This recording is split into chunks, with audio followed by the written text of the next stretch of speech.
अलीम भाई कोई अच्छा सा प्लास तो बताओ यार, अच्छे से काम के लिए। अस्सलाम वालेकुम उस्मान भाई, पहले सबसे पहले आप ये वीडियो देखे जो मैंने इसका रिव्यू दिया है, उसके बाद मैं आप लोगों को ये प्लास दिखाता हूँ।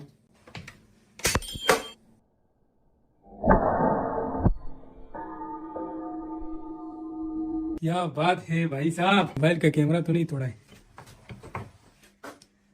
तो गैस ये होता है जेन्युइन चीज का कमाल। आप लोगों के सामने है, यहाँ पे जो है सिर्फ कलर उतर गया है कटर से, आप लोग देख सकते हैं। तो ये वीडियो में आप लोगों ने प्लास दी किया, इसका जो है मैंने खुद जो है टेस्टिंग किया है, मतलब ये कोई मजाक वाली चीज नहीं है। ये मुकम्मल तौर पर स्टेनलेस स्टील है और इसके ऊपर आप स्टील का कोई भी चीज काटना चाहो तो काट सकते हो। ये ऑल इन वन है। इसके ऊपर यहाँ पे आप लोग देख सकते हैं थिमल भी प्रेस कर सकते हैं, तार भी छील सकते हैं। और कटर जो है इसका इतना हेवी है कि इसके ऊपर अगर आप स्टील का तार काटोगे तो भी जो है ये खराब नहीं होगा। मार्केट में रेट पता कर ले। पहली बात तो ये है कि ये वाईटीएच के ओरिजिनल प्लास जो है किसी के पास मिलते भी नहीं है, अगर मिलते हैं तो लोग 3-3 हजार रुपए के सेल करते हैं। मैंने जो है पहले ये 1900 रुपए के लगाए थे, लेकिन अभी महंगे हो गए तो मैंने 2000 रुपए के लगाए हुए और साथ में जो है डिलीवरी अलग होगी। अगर कोई एडवांस पेमेंट पे खरीदना चाहते हैं तो डिलीवरी फ्री होगी, 2000 रुपए में आपको डिलीवरी समेत मिल जाएगी। ऑल ओवर पाकिस्तान जो है कैश ऑन डिलीवरी मिलती है, एडवांस पेमेंट पे फ्री डिलीवरी है। और किसी को चाहिए तो गूगल पे सर्च कर ले halimshop.com, उसमें अंदर सर्च कर ले YTH और अपना ऑर्डर जो है कंप्लीट कर दे। एड्रेस आपने पूरा देना है, व्हाट्सअप नंबर लाजमी है।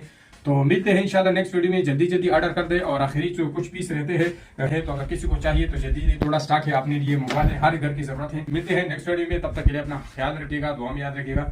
अल्लाह हाफिज।